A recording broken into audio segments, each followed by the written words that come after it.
आप सभी को जोहार रहेगा जो कि झारखंड में एक राष्ट्रीय पार्टी भारत आदिवासी पार्टी जो कि प्रेम साही मुंडा जी तमाड़ विधानसभा से चुनाव लड़ेंगे और 2 महीना में ही काफ़ी विस्तार कर चुके हैं।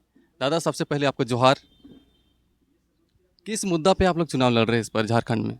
जो अभी तक कोई पार्टियां जो है उसको राज्य में स्थापित नहीं कर पाई है और लागू नहीं कर पाया है। जैसे धर्म कोड के संदर्भ में, पेशा कानून के संदर्भ में, स्थानीय नियोजन नीति के संदर्भ में, समता जजमेंट के संदर्भ में, ग्राम सभा की शक्तियाँ के संदर्भ में, जो अभी तक आदिवासी मुद्दे पर जो है लागू नहीं किया गया है, उसी मुद्दे पर जनता पे उतरेंगे और भारत आदिवासी पार्टी इस चुनाव में मील का पत्थर साबित होगा।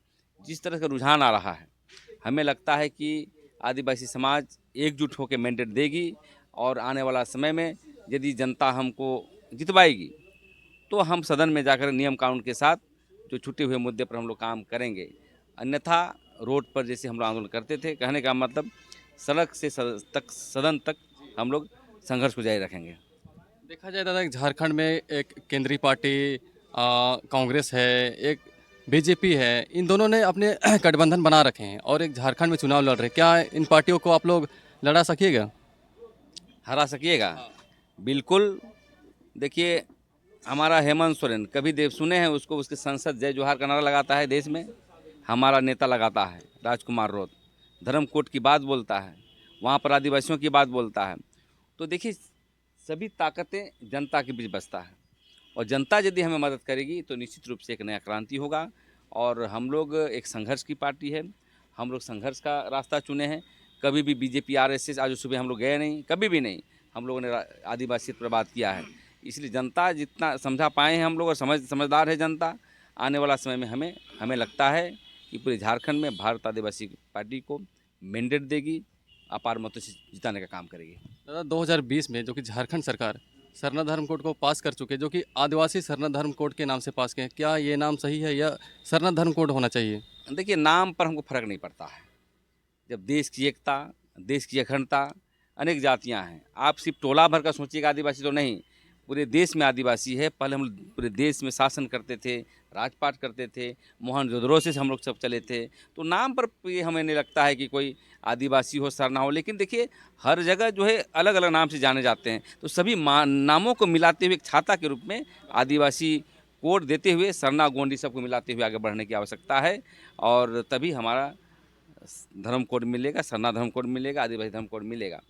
क्योंकि इस कोड मिलने पर ही आपका आदिवासी धार्मिक न्याय बोर्ड का गठन होगा, जनसंख्या का पता चलेगा। इस लंबाई लड़ी है, बड़ी है, और इस लड़ाई को हम लोग आगे बढ़ाने का काम करेंगे और राजनीतिक तौर पर करेंगे। हसदेव जंगल का जिस तरीके से कटाई जो कि प्रशासन द्वारा हो रहा है और केंद्र सरकार के द्वारा हो रहा है, आदिवासियों को मतलब कि वहाँ से भगाने का एक कार्य किया जा रहा है, जो कि काफ़ी साल से वहाँ पे बसे हैं, किसी तरह रह रहे हैं, अपने निवास किए हैं और अपने जंगल से ही कंदमूल खाकर अपना जीवन यापन करते हैं। तो उनके बारे में आप क्या बोलना चाहिए दादा? हसदेव जंगल के, देखिए, हसदेव जंगल ही नहीं, हर जगह हर जगह जो है हमारे ग्राम सभा की शक्तियों को हटाया जाता है, हर जगह हमारे ज़मीन को छीना जाता है।